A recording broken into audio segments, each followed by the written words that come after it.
Islamabad studio से आप देख रहे हैं जिरगा सलीम साफी के साथ।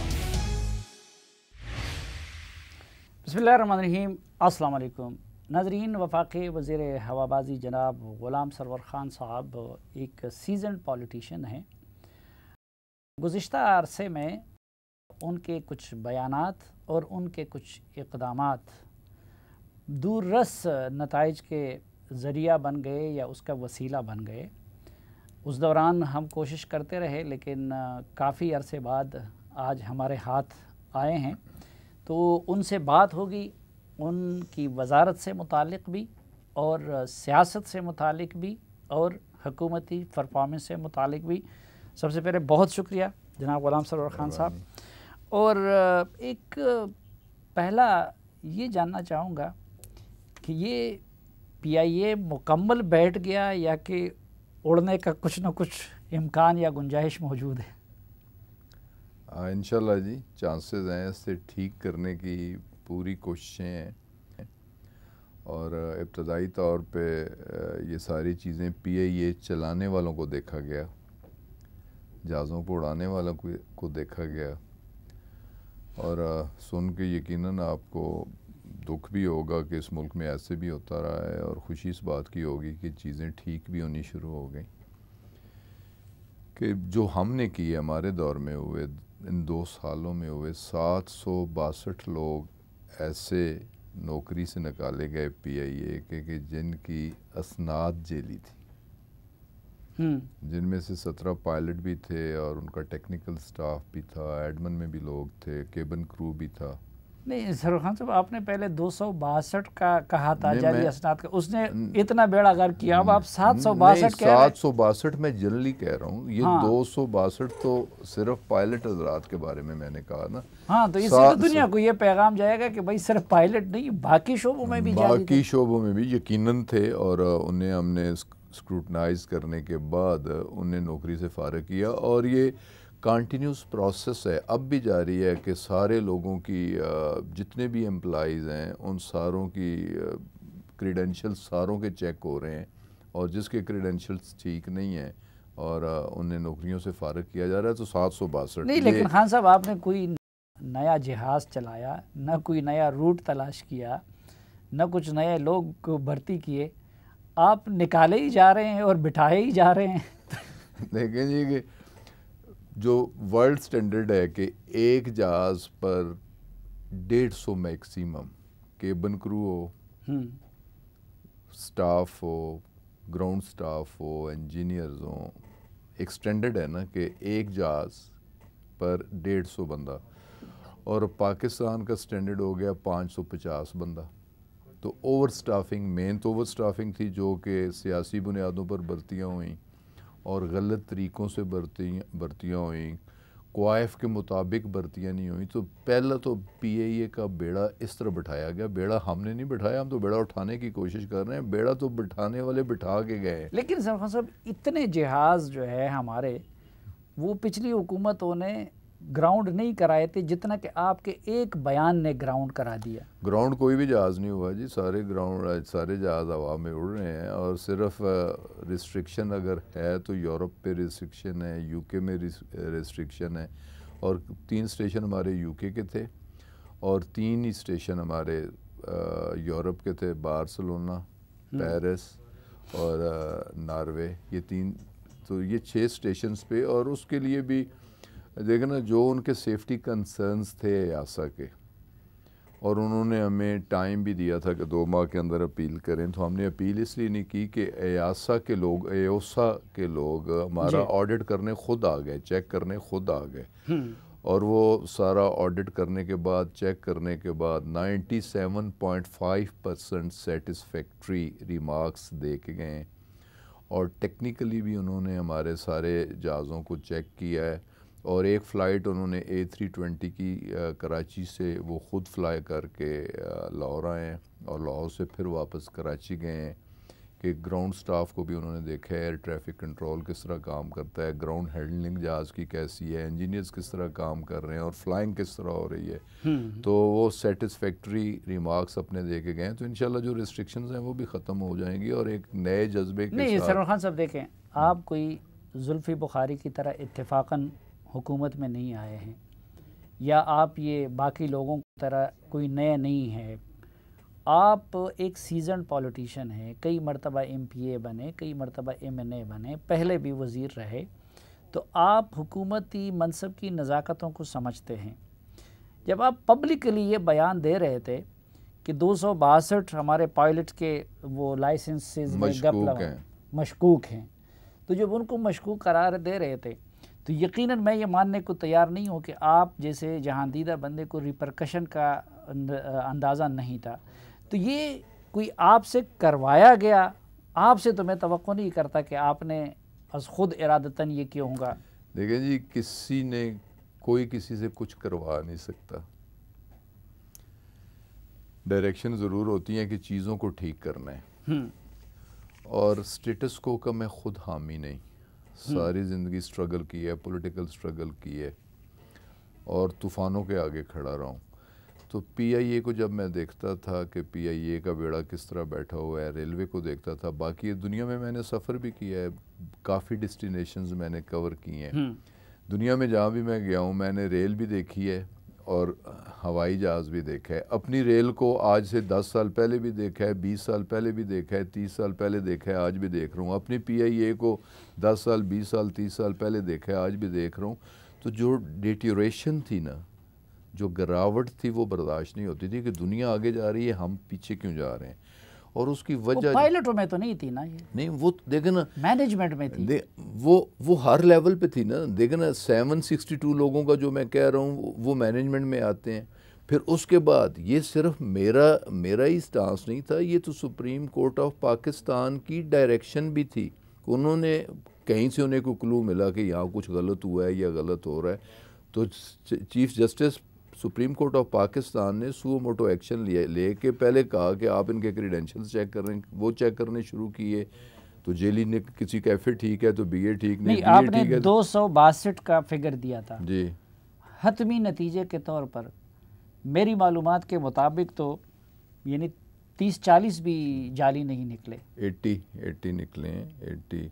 80 में से 50 देखें ना, स्ट्रेट वे 28-1 और 22-1 उनकी टर्मिनेशन हुई हैं, और टर्मिनेशन के लिए हमें केस कैबिनेट में लेके जाना पड़ता है। तो 50 की टर्मिनेशन को मामूली फिगर नहीं है। और 32 ऐसे हैं कि जिनके छोटे लाइसेंस थे, CPL जिसे कहते हैं कमर्शियल पायलट लाइसेंस, ATPL के लिए उन्होंने, अब मेरी बात पूरी कर ली, ATPL के लिए उन्होंने अटेम्प्ट की जो कि गलत थी कि LTV अगर मौजूद है तो HTV लेने के लिए उन्होंने गलत तरीके से इम्तहान दिया।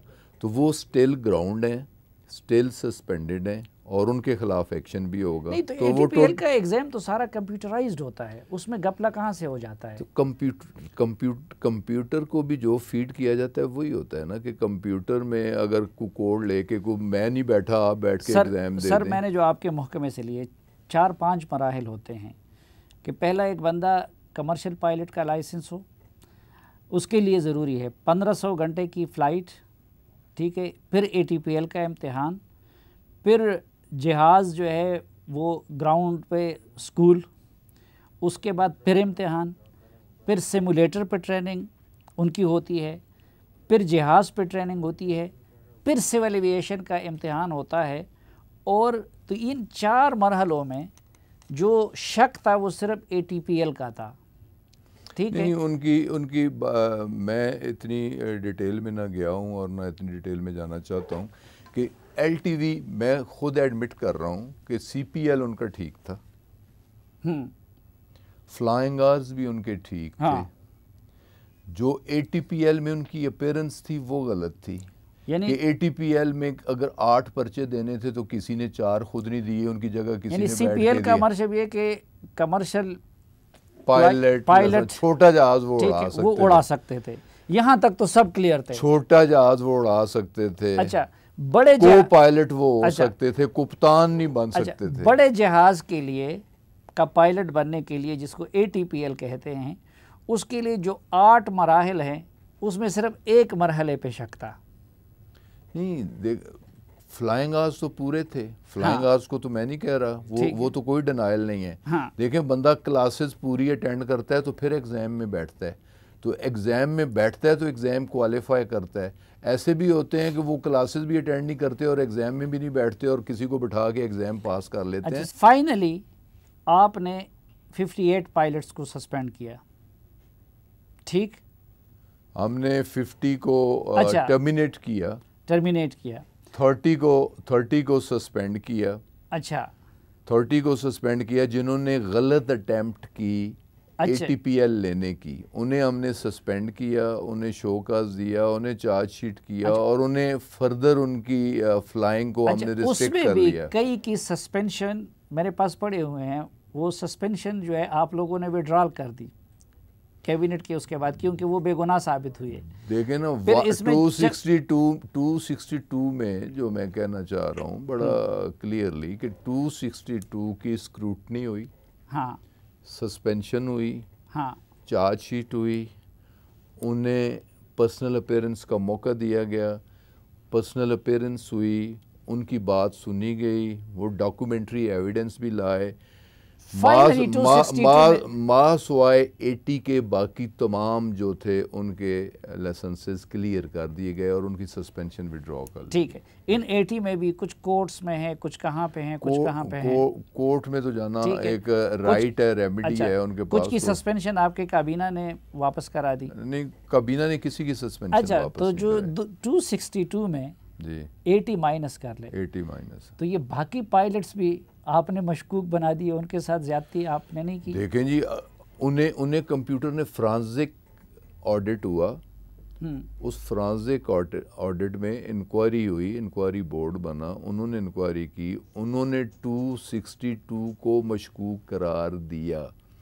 उनके इंक्वायरी बोर्ड के कहने पे, मेरे पास को अपने तौर पे तो कोई फिगर्स नहीं थी, इंक्वायरी बोर्ड के कहने पे कि ये 262 पायलट के लाइसेंस मशकूक हैं। लेकिन खान साहब 862 में से 862 में से 262 हमारे तकरीबन 900 पायलट्स थे, 860 थे, 860 में ये 262 जो PIA के साथ बहुत कम थे, उनमें बाकियों के भी मशकूक बना दिया आपने, उनकी भी छुट्टी करा दी, ओमान ने छुट्टी करा दी, अमारात ने छुट्टी करा दी। छुट्टी अगर किसी ने कराई ना तो दुनिया में बहुत, देखना एमिरेट्स ने 1600 लोगों को छुट्टी करा दी। वो छुट्टी कराने की वजह, एमिरेट्स के जितने लाइसेंस वेरिफिकेशन के लिए आए सारे वेरीफाई करके हमने भेजे कि सारे ठीक हैं। टर्किश के जितने आए हमने वेरीफाई करके भेजे कि वो ठीक है। वो तो अगर हुए तो जो एविएशन, लेकिन वो तो वापस नहीं ले रहे ना, वो एविएशन इंडस्ट्री मलेशिया ने कर दिया, वो अगर नहीं उड़ भी रहे हैं, उनमें से ओमान में उड़ रहे हैं, वियतनाम में उड़ रहे हैं, बाकी मुल्कों में भी उड़ रहे हैं। लेकिन जिन मुल्कों की एविएशन इंडस्ट्री बैठ गई है, जहाज़ उन्होंने ग्राउंड कर दिए हैं, तो इस वजह से उन्होंने बहुत सारे, जैसे ब्रिटिश एयरवेज ने बहुत सारे जहाज़ों को ग्राउंड कर दिया है, बहुत सारे लोगों को ले ऑफ कर दिया है। इसी तरह वो उस वजह से नहीं गए कि उनके लाइसेंसेस ठीक नहीं थे। लाइसेंसेस तो वेरिफिकेशन के लिए आए, हमने वेरीफाई करके भेज लिए। अच्छा खान साहब, एक मुख्तसर सी ब्रेक लेते हैं तो गुफ्तगू को यहीं से कंटिन्यू करेंगे।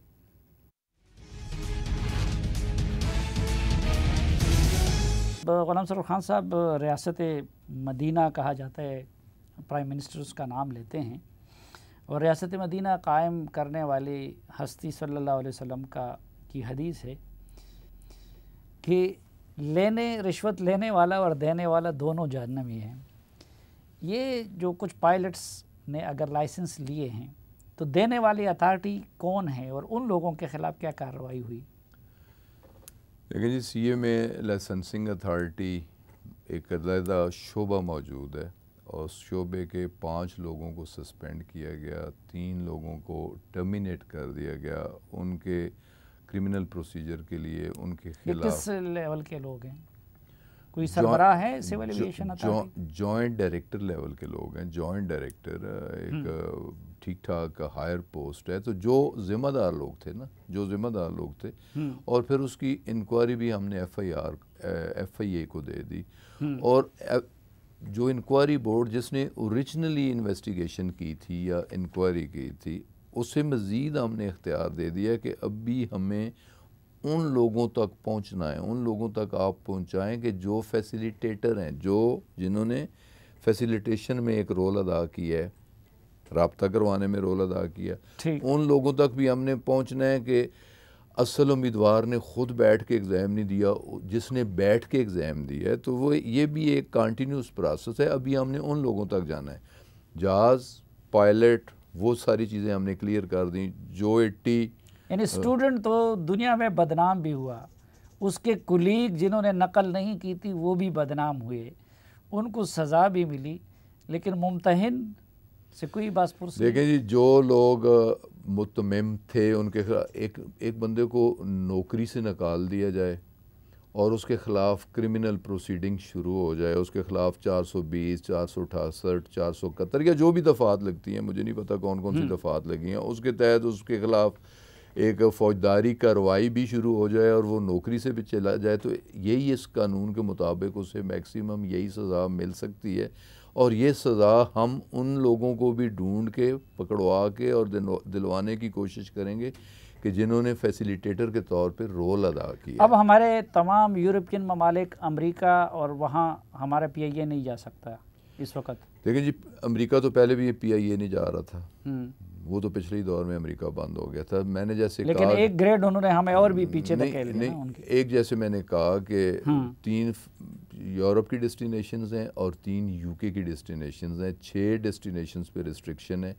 और उसके लिए इंशाअल्लाह ताला अब जो EASA की रिपोर्ट है, ऑडिट रिपोर्ट है, वो EASA के जाएगी और नवंबर में उनका इजलास होना है और इंशाअल्लाह ताला वो सेटिस्फैक्ट्री जैसे मैंने लेकिन एक थ्योरी ये भी है कि ये जिस तरह अभी ये रूट वर्जिन एयरलाइन को और ब्रिटिश एयरवेज़ को कहते हैं, पाकिस्तान में तो चूँकि आप लोग खुद हमें बताते हैं ना कि माजी में इतने इतने घपले हुए हैं, आप नहीं लेकिन कुछ और लोगों पे शक किया जा रहा है जिनके उन ममालिक में बड़े रिश्ते और ताल्लुकात हैं कि जी ये बाकी एयरलाइन के लिए रास्ता साफ़ करने की गरज से PIA का बट्टा बिठा दिया गया। ऐसी कोई बात नहीं जी। PIA देखें ना, ये डेजिनेटेड एयरलाइंस जैसे कि PIA या हुकूमत पाकिस्तान का जो एयर सर्विसेज एग्रीमेंट हुआ है ब्रिटिश एयरवेज़ के साथ या हुकूमत बरतानिया के साथ, उसमें हमारी 3 डेजिनेटेड एयरलाइंस थी, PIA के साथ 2 और, उसमें एयर ब्लू और शाइन वैसे बैंक करप्ट हो गई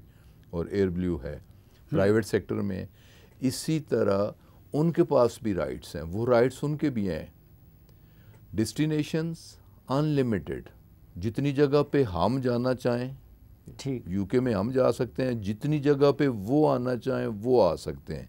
जितनी डेजिनेटेड एयरलाइंस हम लेके जाना चाहें, जैसे आजकल सरीन एयर आ गई, वो भी जाना चाहे तो वो भी जा सकती है। और वो अटलांटिक वर्जिन एयरलाइन अपनी किसी कोई नए निजी एयरलाइंस आ रहे हैं, किसी को लाइसेंस मिल रहे हैं?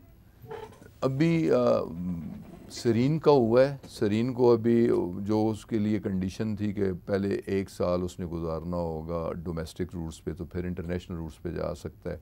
तो इंटरनेशनल रूट के लिए अब उन्होंने एक जहाज़ लीज पे, डोमेस्टिक में कुछ नए आ रहे हैं एयरलाइन? डोमेस्टिक पे एक सियाल एयरलाइन के नाम पे हमने लाइसेंस दिया है। उन्होंने एग्रीमेंट भी किया हुआ था और इस अप्रैल में उन्होंने फ्लाई करना था, अपने ऑपरेशन शुरू करने थे, लेकिन बवजह कोविड वो अपने ऑपरेशन शुरू नहीं कर सके क्योंकि सारी एविएशन इंडस्ट्री बैठ गई। तो वो एयरलाइन जो है उन्होंने इंडक्शन भी कर ली, अपने लोगों की ट्रेनिंग भी कर ली, जहाज़ लेने के लिए उन्होंने एग्रीमेंट भी कर लिए, लीज पे उन्होंने जहाज़। अच्छा, एक थ्योरी ये भी है कि जी ये जो सिविल एविएशन में जो लोग बैठे हुए हैं वो अपने पायलट लाने के लिए और उनके लिए रास्ता साफ करने के लिए उन्होंने इन पायलट्स को बदनाम किया।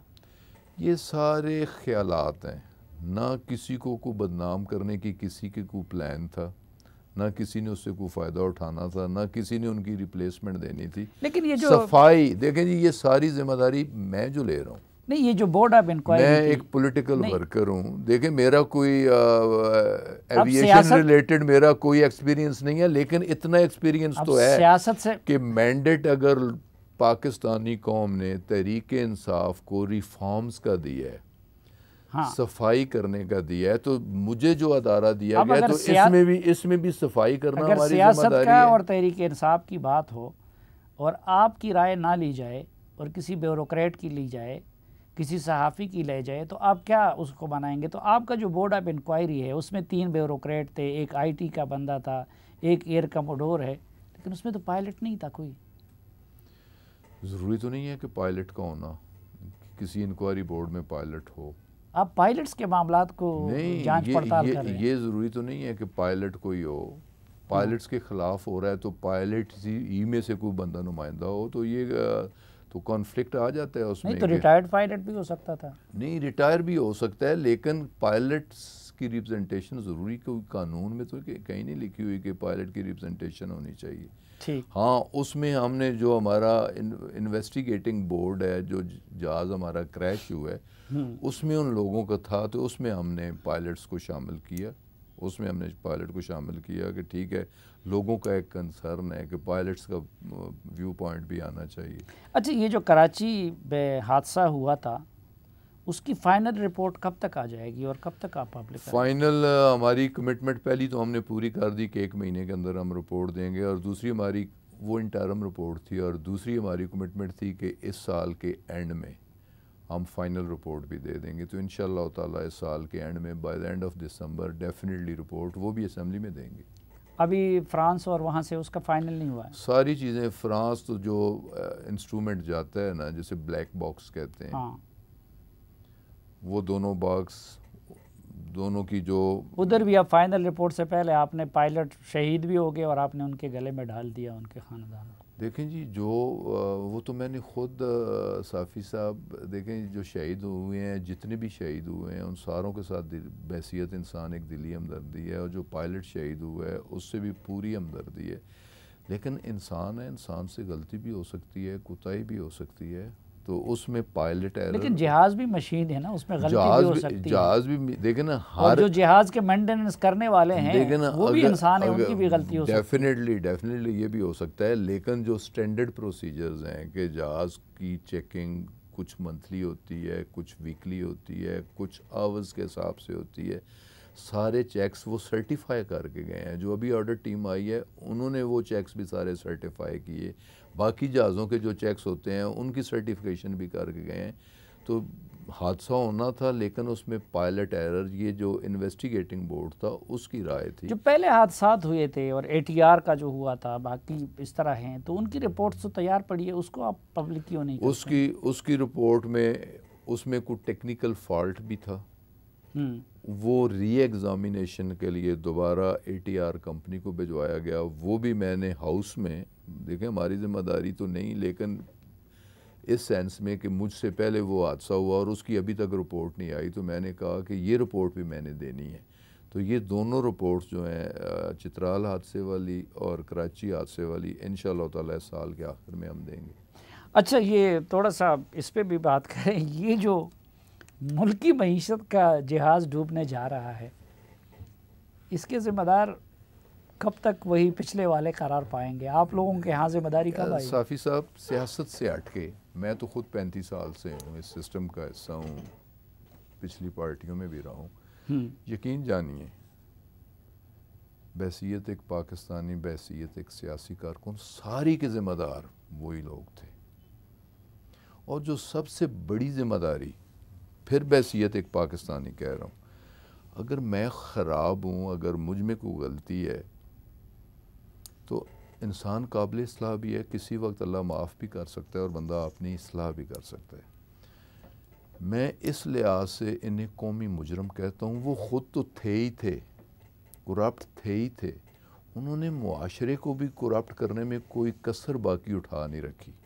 लेकिन सरवर खान साहब, आप खुद तो पीपल्स पार्टी का भी हिस्सा रहे और मुस्लिम लीग काब का भी रहे, तो आप खुद भी उतने ही मुजरिम नहीं? मैंने पहले तस्लीम किया कि मैं खुद इस सिस्टम का हिस्सा रहा हूँ, मैं खुद इस सिस्टम का हिस्सा रहा हूँ, मैंने पीपल्स पार्टी में रहा हूँ। देखें, पीपल्स पार्टी भुट्टो की पार्टी थी, भुट्टो के ख़िलाफ़ जो भी हुआ, एक्शन हुआ, मार्शल लॉ आया, भुट्टो का ट्रायल हुआ, भुट्टो को फांसी हुई, भुट्टो जेल में रहा, काली कोठरी में रहा, भुट्टो के मानने वाले, भुट्टो के चाहने वालों को भी फांसियाँ भी हुई, कैदें भी हुई, कोड़े भी लगे। लेकिन आप तो बेनज़ीर और जरदारी साहब के पीपल्स पार्टी में रहे ना? मेरा ख़ानदान जो है ना जी, मेरा ख़ानदान फाउंडर था पीपल्स पार्टी का। पिंडी डिस्ट्रिक्ट से मेरा ख़ानदान फाउंडर था। मेरी बचपन की तस्वीरें भुट्टो साहब के साथ। नहीं, तो उस वक्त आपको करप्शन का पता था कि ये लोग कर रहे हैं? नहीं, मेरी पूरी बात अगर आप इजाज़त दें। जी जी। कि भुट्टो का ट्रायल हुआ, फांसी हो गई, भुट्टो के साथ कई लोगों का ट्रायल हुआ, सजाएं हो गई, लेकिन किसी पे रिश्वत, करप्शन, कमीशन का इल्ज़ाम नहीं लगा। भुट्टो के साथ ज्यादती हुई, उनको फांसी देगी? यकीनन यकीनन यकीनन मैं कहता हूँ कि उनके साथ ज्यादती हुई, बहुत सारे लोगों के साथ ज्यादतियाँ हुई। तो आप समझते हैं कि ज़ियाउल हक उनके कातिल थे? लेकिन सब कुछ होने के बावजूद उसकी कुछ और बैकग्राउंड भी थी।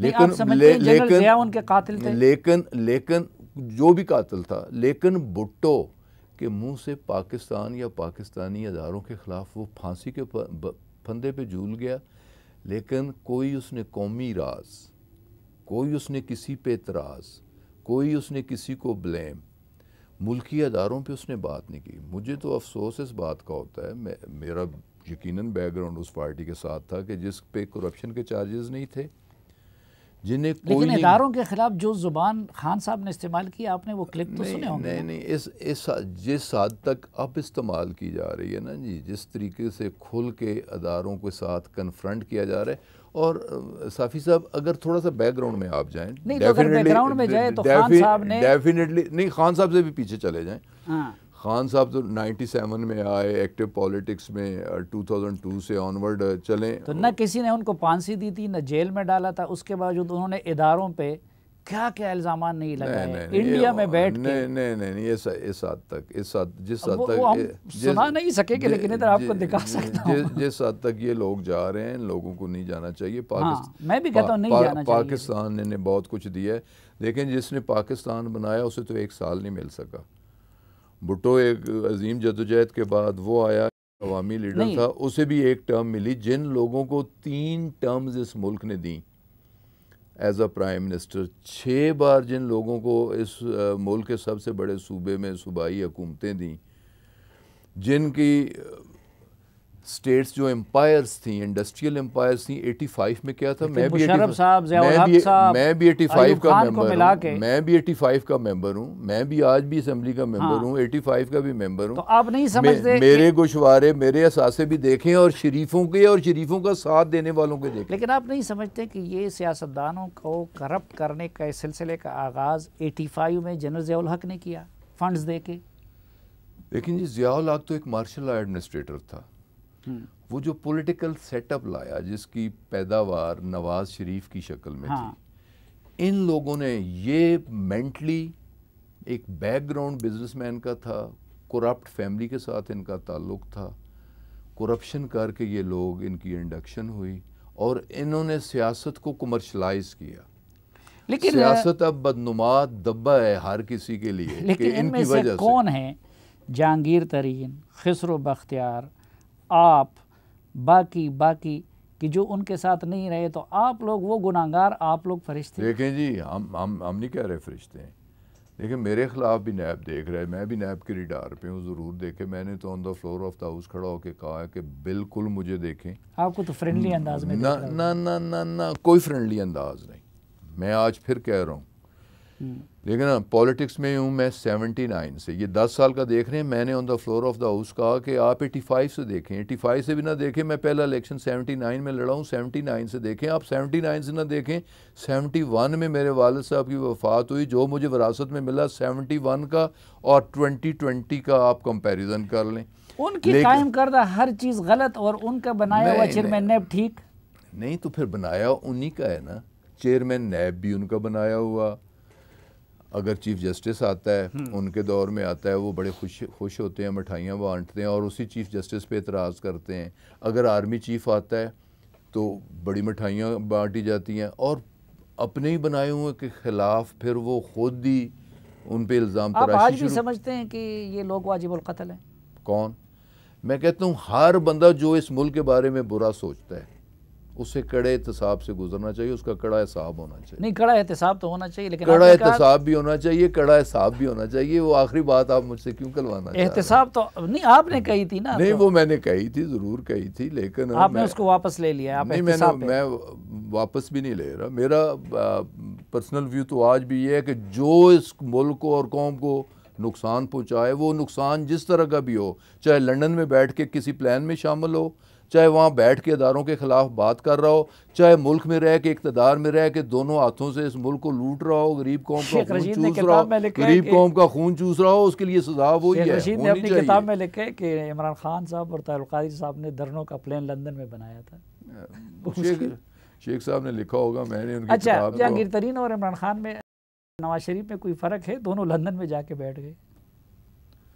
बस लंदन पर नागाह है ना जी बहुत सारे लोगों की। हाँ, तो आप उनकी वापसी का क्यों मुतालबा नहीं करते कि जहांगीर तरीन भी आके पेश सारों को अदालतों को फेस करना चाहिए, अपनी सफाई देनी चाहिए। लेकिन वैसे उनके साथ उसमें चाहे जहांगीर तरीन हो या आसिफ जरदारी हो, चाहे नवाज शरीफ हो, देखें ना, नवाज शरीफ भी है, डार साहब भी हैं, उनके बच्चे भी हैं, उनके भतीजे भी हैं, उनके दामाद भी हैं, पूरा ख़ानदान भी है, उन्हें आना चाहिए। लेकिन सिर्फ जहांगीर तरीन नहीं था ना, खिसरो बख्तियार भी था, एक काबीना में बैठा हुआ है, दूसरे बेचारे को बाहर।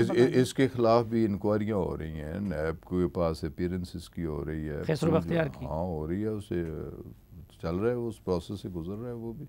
लेकिन उनके साथ वो ज्यादती नहीं कि खान साहब ने जिस तरह जहांगीर तरीन साहब को जिम्मेदारियों से फारिग कर दिया। एक होता है ना स्पेसिफिकली किसी को टारगेट करके ज्यादती करना, टारगेट नहीं किया गया, ठीक।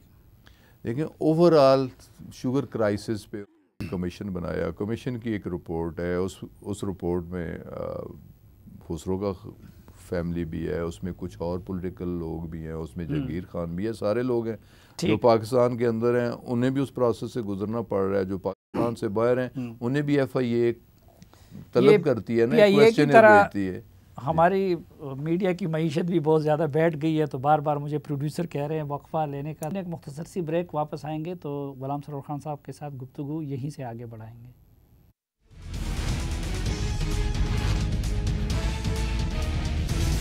गुलाम सरवर खान साहब, आपने एक इशू उठाया था और बहुत जायज़ और जेन्युइन इशू उठाया था, और उसका असर भी हुआ कि आदिल शाहजेब साहब के प्रोग्राम में कि अगर अवामी नुमाइंदे अपने एसेट ज़ाहिर करते हैं तो क्यों ना ये मुआविनीन खुसूसी और ये जो बाहर से आ जाते हैं वो लोग क्यों ना करें। और उसका असर भी हुआ, नतीजतन आखिर में आपकी हुकूमत मजबूर हो गई और उन लोगों के एसेट्स पब्लिक भी कर दिए गए। अब पिछले दिनों आप सब लोगों की इंक्लूडिंग वज़ीर आज़म, सब पॉलिटिशियन की जो है टैक्स डायरेक्टरी जारी हुई, तो आप नहीं समझते कि ये जो मुआविनीन खुसूसी हैं और ये जो मुशीर हैं, ये जो मुख्तसर दौरे पे पाकिस्तान आए हुए हुक्मरानी के लिए, इनके भी टैक्स लोगों को बताने चाहिए? देखिए, जो भी कॉन्स्टिट्यूशन में कहीं डिस्क्रिमिनेशन नहीं है, शहरी और देहाती के बारे में, अमीर और गरीब के बारे में, काश्तकार और सनतकार के बारे में, सियासतदान और लीडर और कारकुन के बारे में, और कहीं ये भी नहीं है कि स्पेशल असिस्टेंट ये चीज़ नहीं देगा और एडवाइज़र ये देगा, कहीं ये नहीं है कि वफाकी वज़ीर ये देगा और स्टेट मिनिस्टर ये नहीं देगा। डिस्क्रिमिनेट यहाँ कॉन्स्टिट्यूशन में कहीं कोई ऐसे किसी को छूट नहीं दी गई। हाँ, तो मेरा तो उस वक्त भी सिंपल मुतालबा था कि अगर मैं अपने एसेट्स डिक्लेयर करता हूँ बीइंग मेंबर ऑफ पार्लियामेंट या कैबिनेट के मेंबर होने के नाते, तो जितने लोग कैबिनेट में चाहे एडवाइज़र की हैसियत से बैठते हैं, चाहे स्पेशल असिस्टेंट की हैसियत से बैठते हैं, उन्हें अपने एसेट्स डिक्लेयर करने चाहिए। अगर मैं अपनी कौमियत, अपनी नेशनलिटी बताता हूँ कि मेरी नेशनलिटी फ़ख्रिया, मैं पाकिस्तानी हूँ, तो कम से कम जो किसी के पास अगर किसी की ड्यूल नेशनलिटी है तो वो भी बतानी चाहिए। मेरा तो आज भी वही मौक़िफ़ है। और सेम कि अगर कोई स्पेशल असिस्टेंट या एडवाइज़र कारोबारी शख्स है, अगर वो सनतकार है, अगर वो काश्तकार है, तो जो उसके ज़राए इनकम है उसे ज़रूरी बताना चाहिए। ये तो किसी नहीं, मैं टैक्स की बात कर रहा हूँ। मैं ज़राए की भी कह रहा हूँ और मैं टैक्स की भी कह रहा हूँ कि कोई कॉन्स्टिट्यूशन में किसी के लिए छूट नहीं है। मेंबराने पार्लियामेंट की तरह मुआविनीन खुसूसी और सबके पब्लिक हो जाने चाहिए, तमाम के पब्लिक होने चाहिए। अच्छा, ये डुअल नेशनलिटी का भी ज़ाहिरी बात है आपने ऐसे सवाल नहीं उठाया था।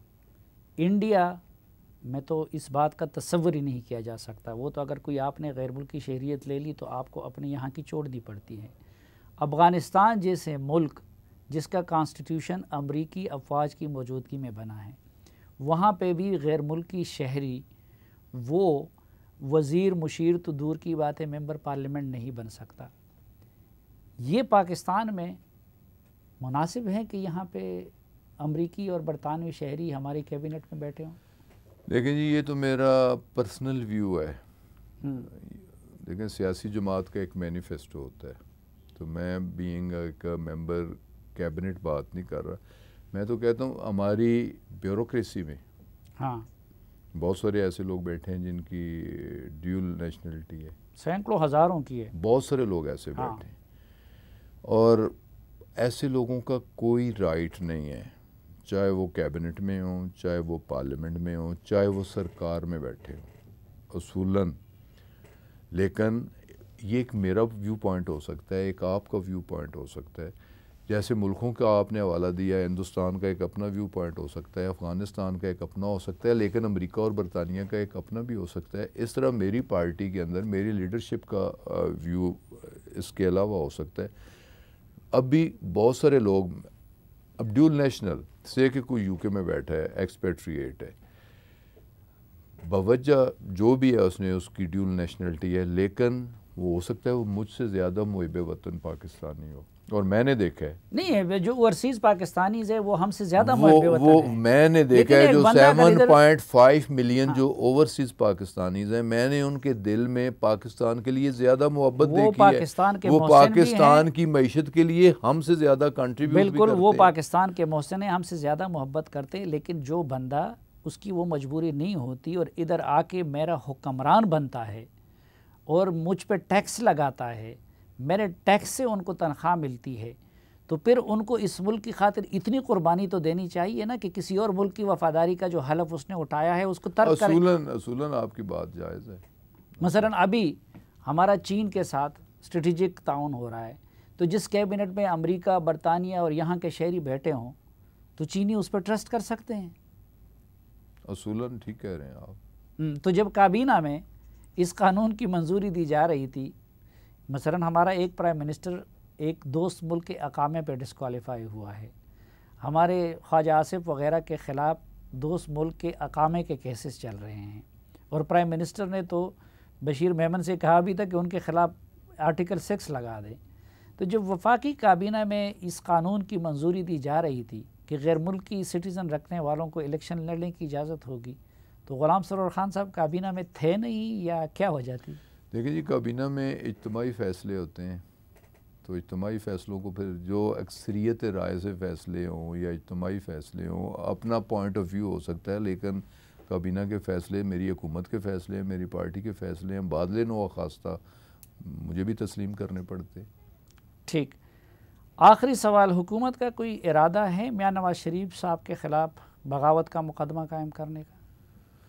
देखो जी, सबसे पहली तो कोशिश यही है कि उन्हें वापस लाया जाए, और वो भी अगर इनकलाबी लीडर बनना चाहते हैं तो उन्हें आके अदालतों पे पहली बात तो एतमाद करना चाहिए, फिर अदालतों में आके अपनी सफाई देनी चाहिए, अपने केसेस कंटेस्ट करने चाहिए, और फिर पब्लिक को फेस करना चाहिए। उनके पास ना कोई कानूनी जवाज़ है, ना अखलाकी जवाज़ है, कि ना सियासी जवाज़ है कि बाहर बैठ के एक कन्विक्टेड शख्स, सज़ा याफ्ता शख्स जिसे इंसानी हमदर्दी की बुनियाद पे इलाज के लिए इजाज़त दी गई हो, और वो वहाँ जाके अदारों के ख़िलाफ़ बात करे, तो ये मेरा ख़्याल है इंतहाई नामुनासिब बात है।